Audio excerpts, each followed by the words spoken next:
intentions, I'm in go mode. Counting up the bozos. 16 bodies if I multiply the fofo. These hollow tips could put a hole up in the ozone. Shoot for the stars, and if I miss, I'm probably still gon' hit the goalpost. Labels tryna call, that's funny, I don't know y'all. Fuck all of that low ball money. You know who we are. A sentence immediately contradicted by making us sit through another Previously On. Discount Jeremy hates Previously On segments cliche. You're in Die You Know. All signals in or out are blocked. The well-traveled and experienced Jedi Knight does not already know this. So, are you saying that just because he used to be a Jedi means he should be omniscient? That's stupid. Even Jedi need to hear about things in order to know they're happening. Considering Obi-Wan should be trying to keep a low profile, I find his choice of slightly dusty Jedi Knight disguise disturbing. If you would actually pay attention during these episodes, you would have seen that this type of outfit is very common in this universe, meaning that Obi-Wan is actually doing a fantastic job of blending in. I absolutely love this shot and think everyone involved in the production design of this show deserves a ton of praise. But if you do an image search on the interwebs for Sci-Fi City, about 90% of the results look something like this. So despite my personal feelings, I must award the appropriate number of sins for a sci-fi cityscape looks like an urban neon dream cliche. First, that's not a cliche, my dude. And second, Discount Jeremy sins something he likes cliche. Break it up. Clear path. There are like 3 people here. I see nothing to break up, nor any obstructions requiring the creation of said path. Stormtroopers are a military force, and are therefore trained to exert totalitarian control over the citizenry. With that being said, commands like these that seem unnecessary are actually given for the purpose of ensuring that people understand who is in power, which, in this case, would be the Stormtroopers doing their patrols. I got Kessel Pure. Oh man, I hear Kessel will get you f***ed up for like 12 parsecs. Discount Jeremy sins drug use, or in other words, something he likes, cliche. I'm looking for my daughter. Directing this question to a spice dealer only makes sense if Leia is into underground raves. Listen, I get that the Star Wars franchise revolves around one family and the same like 10 people, but that doesn't excuse Obi-Wan from thinking that every criminal knows about all the types of crime. Obi-Wan does not think everyone knows about all crimes. He is simply casting a net of questions to the criminals he sees in the hopes that one of them will have some information about this planet's underground scene. Just because it works doesn't mean he knew for a fact that it would work. This is a Jedi mind trick. Do not be alarmed.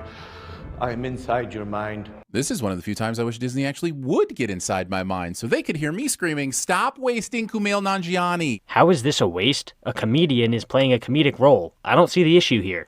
I am Haja Estri, Jedi. I help all who are in need. In return, I ask only a few credits. This must be the riskiest fucking hustle to ever hustle. What this scheme boils down to is Kumail non-Jediani here taking money from vulnerable people to secure them illegal passage off-world. So is painting a force-shaped target on the back of this scheme while there's an active Jedi hunt going on the safest way to do business? No, it's not safe at all, but why are you sinning it? Are you under the impression that nobody ever does risky work in the real world? How about every single crime lord in history? It's not unrealistic at all. You're a bottom feeder. A rat who preys on weakness. One of my biggest gripes with Star Wars is that some things get fun, fanciful names like Jacobeast, and other times the writers just settle for things we have on Earth, like rats. And don't give me some rationalization about rats being some kind of immutable universal constant, because I'll just start giving out sins for everyone speaking English. Okay, so apparently in the TVSins writers' minds, there are only 2 options for how things can possibly work in a fictional universe. Either everything has to be the exact same as our universe, or everything has to be completely different. Do you see why that's dumb? If it's the sewers you want, there's only one place to go. But you'll never get in. Estri has obviously never tried walking in. Notice how Obi-Wan stole a uniform?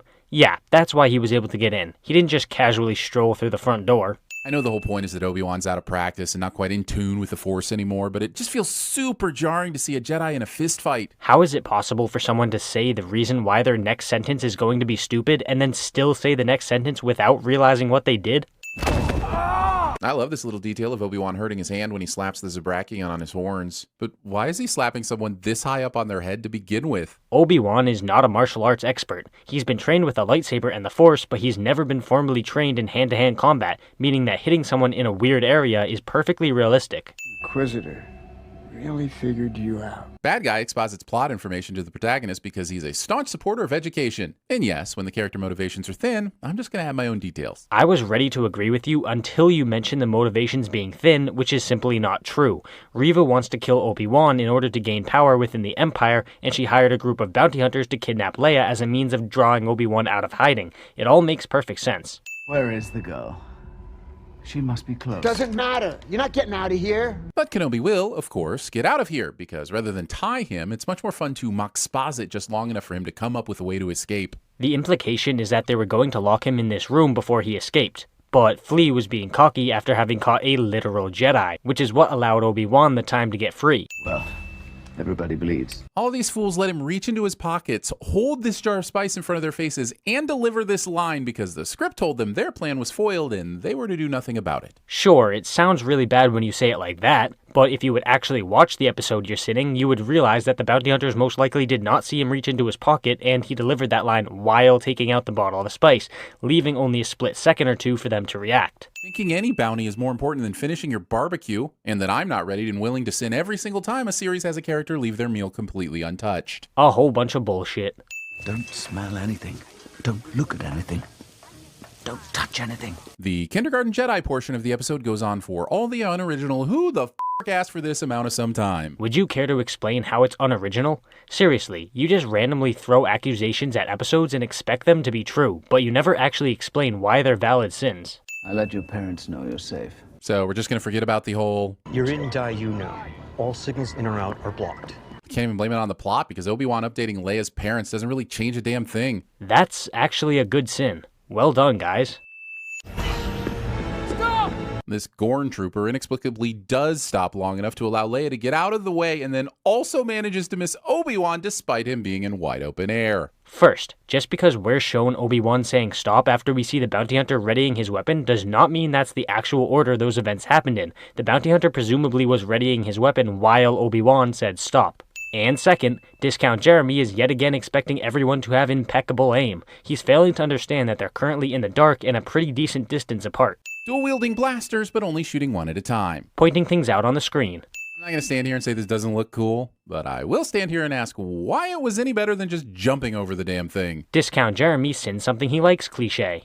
Since I met you, I've been chased, shot at, I almost fell to my death, and now there are inquisiting people after us. If somebody is offering us help, I think we should take it. Most of this happened because of her unwillingness to trust Obi-Wan, who was also offering help at the time. So the sin is that Ben sees a leader instead of misguided optimism. Leia is a child, my dude. Don't sin her character as if she's supposed to be a fully grown and mature adult. Was your friend a Jedi too? No, she was a leader. Leia's entire character being built off of who she will become and who Padme was may be in line with all the themes of destiny running through Star Wars, but it also eliminates pretty much any stakes for her story. And how did you come to that conclusion? Seriously, this sin makes no sense whatsoever. Just because one of the themes of Star Wars is destiny doesn't mean that her character can't change or have a character arc. In fact, if you actually compare Padme and Leia's characters, you'll see quite a few important differences. Watch and learn.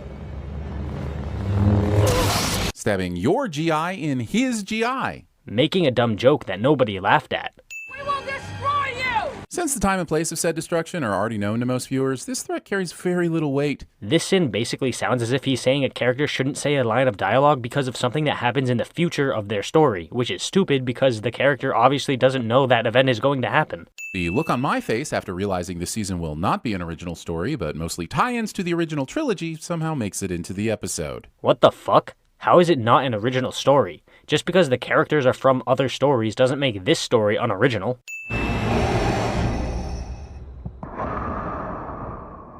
Look, mock all you want, but no one wears 7 layers of cosmetic alterations like Hayden Christensen, and there is no one else in the entire world that would have been able to play the parts of Vader that matter most but also don't require James Earl Jones. I'm very confused right now. It sounds like he's sinning the show for having Hayden Christensen play Darth Vader while James Earl Jones doesn't voice him, which would be incredibly stupid seeing as James Earl Jones does voice Vader in this show, and Hayden Christensen is great as well.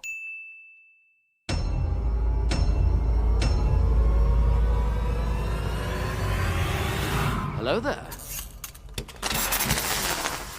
General Kenobi!